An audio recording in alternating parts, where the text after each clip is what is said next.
All through the night, Lencho thought only of one hope, the help of God, whose eyes, as he had been instructed, see everything, even what is deep in one's conscience. Lencho was an ox of a man, working like an animal in the fields, but still he knew how to write. The following Sunday, at daybreak, he began to write a letter which he himself would carry to town and place in the mail. It was nothing less a letter than a letter to God. God, he wrote, if you don't help me, my family and I will go hungry this year.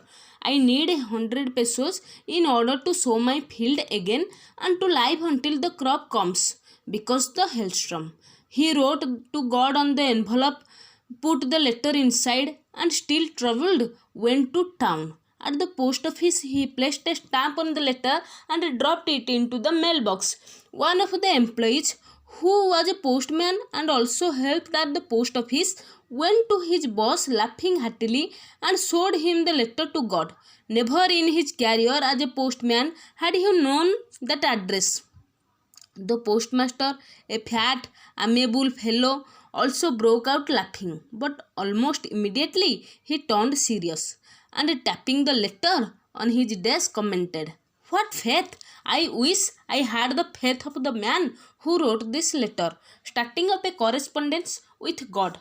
So, in order to not to shake the writer's faith in God, the postmaster came up with an idea, answered the letter. But when he opened it, it was evident that to answer it he needed something more than that goodwill, ink, and paper.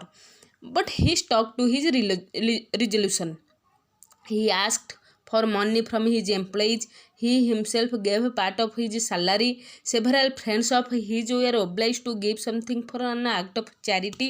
It was impossible for him to gather together the 100 pesos, so he was able to send the farmer only a little more than half. He put the money in an envelope addressed to Lencho, and with it a letter containing only a single word as a signature, God.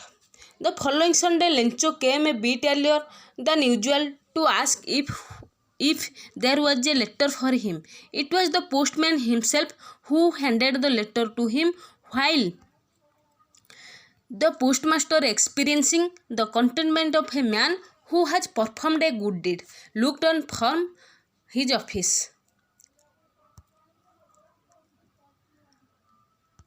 Lencho showed not the slightest surprise on seeing the money, such was his confidence. But he became angry when he counted the money.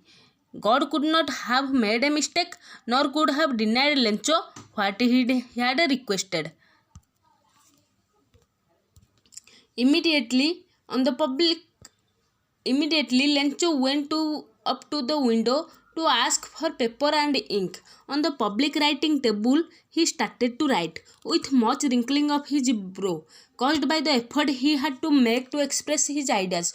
When he finished, he went to the window to buy a stamp, which he licked and affixed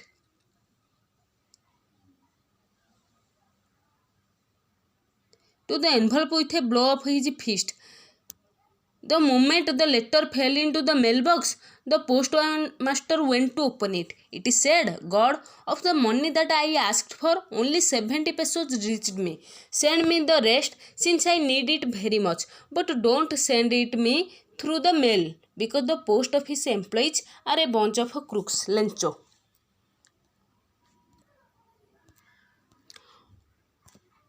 All through the night, Lencho thought only for one hope.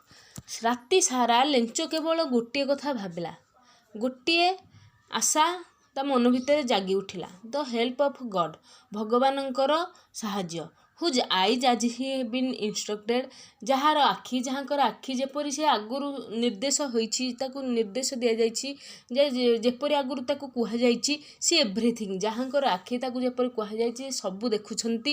Even what is in deep ones conscious, ଯାହାର ମନ ଭିତରେ, ଯାହାର ବିବେକରେ ମଧ୍ୟ ଯାହା ଚାଲିଛି ତାଙ୍କ ଆଖି ଦେଖିପାରୁଛି। ଲେଞ୍ଚୋ was ଆନ୍ ଅକ୍ସ ଅଫ୍ ଏ ମ୍ୟାନ୍।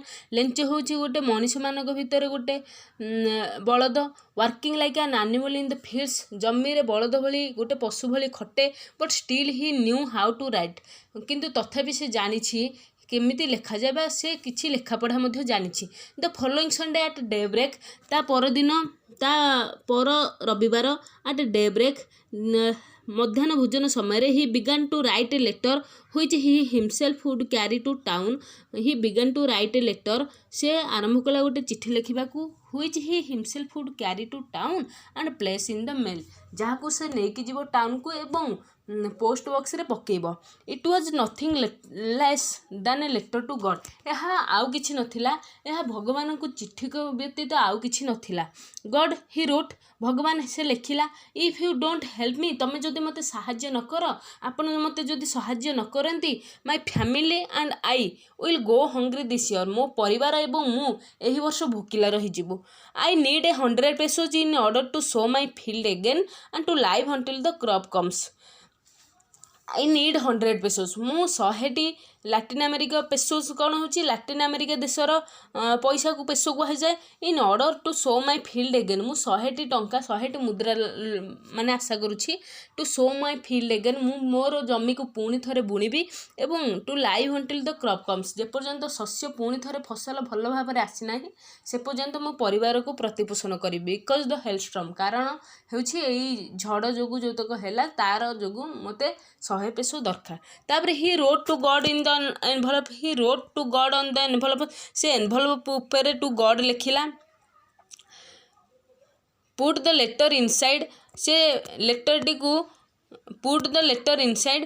ସେ ଲେଟର୍ଟିକୁ ରଖିଲା ଏନଭଲପ୍ ଭିତରେ। Still trouble. ସେ ବହୁତ ଦୁଃଖରେ ଥିଲେ ମଧ୍ୟ, ବହୁତ ଅସୁବିଧାର ଥିଲେ ମଧ୍ୟ went to town. Went to town. ଟାଉନକୁ ଗଲା। At the post office. At the post office. Post ଅଫିସଟାରେ he placed A stamp on the letter and dropped it into the mail box. ସେ ଲେଟର୍ରେ କିଛି ଗୋଟେ ଷ୍ଟାମ୍ପ ବାଡ଼େଇଲା ଏବଂ ଏଇଟାକୁ ଚିଠି ବାକ୍ସରେ ପକାଇଦେଲା। One of the employees.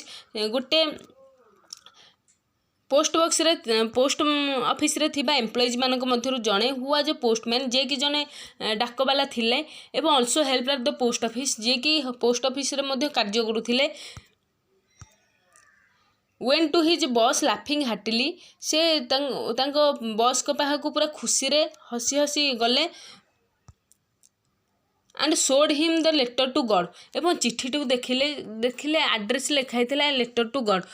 Never in his career. ତାଙ୍କ ଜୀବନ କାଳ ଭିତରେ, ତାଙ୍କ ଚାକିରି କାଳ ମଧ୍ୟରେ ସେ କେବେ ହେଲେ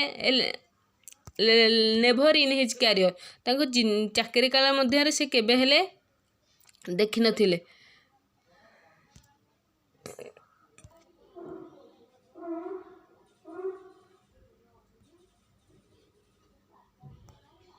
Immediately ଲେଞ୍ଚୋ went up to the window to ask for paper and ink. ସାଙ୍ଗେ ସାଙ୍ଗେ ତତ୍କ୍ଷଣାତ୍ ଲେଞ୍ଚୋ ଝରକା ପାଖକୁ ଗଲା ପେପର ଆଉ ଇଙ୍କ ପାଇଁ, ପେପର ଆଉ ପେନ୍ ପାଇଁ। On the public writing table. ଜନସାଧାରଣଙ୍କ ସର୍ବସାଧାରଣଙ୍କ ନିମନ୍ତେ ଟେବୁଲ ଉପରେ ହି ଷ୍ଟାର୍ଟେଡ୍ ଟୁ ରାଇଟ୍। ସେ ଲେଖିବାକୁ ଆରମ୍ଭ କଲା। With much wrinkling of his brow. ତା ମଥାର ଭ୍ରୁଲତାକୁ ଅଧିକ ସଂକୁଚିତ କରି caused by the effort he had to make express his ideas. ତା ମଥାର ଭ୍ରୁଲତା ସଂକୁଚିତ ହୋଇଯାଇଥିଲା, କୁଞ୍ଚିତ ହୋଇଯାଇଥିଲା, କାରଣ ସେ ତାର ଯେଉଁ ଭାବନାକୁ ବ୍ୟକ୍ତ କରିବା ପାଇଁ ଯେତକ କଳ୍ପନା କରୁଥିଲା ସେଇଥିରେ ତା ମଥାର ଭ୍ରୁଲତା କୁଞ୍ଚିତ ହୋଇଯାଇଥିଲା। When he finished. ଯେତେବେଳେ ସେ ଶେଷ କଲା, he went to the window to buy a stamp which he licked and then affixed to the envelope with a blow of his fist. When he finished, ଯେତେବେଳେ ସେ ଶେଷ କଲା, he went to the window to buy a stamp. ସେ stamp କିଣିବାକୁ window ପାଖକୁ ଗଲା। which he licked, ସେ ଯେଉଁ ଷ୍ଟାମ୍ପଟାକୁ ସେ ଟିକେ ଛେପ ଲଗେଇଲା ବା ଚାଟିଲା, ଦେନ୍ affixed ଲଗେଇଲା to the envelope, ଏନଭଲପ ଲଫାପା ଉପରେ with a blow of his fist, ତା ମୁଥାର ଆଘାତରେ ବାଡ଼େଇ ବାଡ଼େଇ ଲଗେଇଲା। the moment the letter fell into the mailbox, the postmaster went to open it. ଯେତେବେଳେ ଚିଠିଟି ପକେଇକି ଲେଞ୍ଚୋ ପୁଣି ଥରେ ଫେରି ଯାଇଛି, ସେତେବେଳେ ମେଲବକ୍ସ ଚିଠି ବାକ୍ସରେ ପକେଇଛି। ଦ ପୋଷ୍ଟମାଷ୍ଟର ୱେଣ୍ଟ ଟୁ ଓପନ୍ ଇଟ୍। ପୋଷ୍ଟମାଷ୍ଟର ଗଲେ ସେଇଟାକୁ ଖୋଲିବା ପାଇଁ, ସେ ଚିଠିଟାକୁ ଖୋଲିବା ପାଇଁ। ଇଟ୍ ଇଜ୍ ସେଡ୍, ଏହା କହୁଥିଲା, ସେ ଚିଠିରେ ଲେଖା ଥିଲା, God of the money that I asked for, ଭଗବାନ जो पैसा मुझे तुमको मागिली ओनली 70 पेसोज रिच मी, केवल 70 पेसो 70 पेसो मो पाखे पहुँची। Send me the rest since I need it very much, मत बाकी तक शीघ्र पठाई दियो कारण मुझे बहुत बहुत मोर दरकार अच्छी।